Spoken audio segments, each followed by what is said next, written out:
Jack here, and today I'm going to be showing you one of my favorite moves that I made up. It's called the three-step shuffle. This doesn't have to be a nutmeg, but you can use it as a nutmeg. So these two cones are the defender's legs. I'm going to show you the nutmeg way first. So I can get around someone pretty easily. One more time. I call it the three-step shuffle because every time I've used it, it works. And it's very shuffly and 3 steps. So there's 3 steps, hence the name three-step shuffle. 1, with your right foot, you want to go around the ball.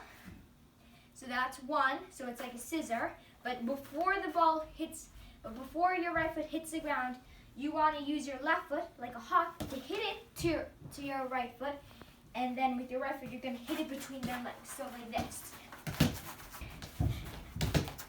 So you can hit it through their legs. If you don't have to hit it that hard if you just want to get around the guy.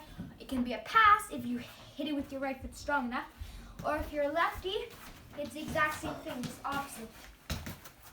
So like that. And that's the tutorial for the move that I made, the three-step shuffle.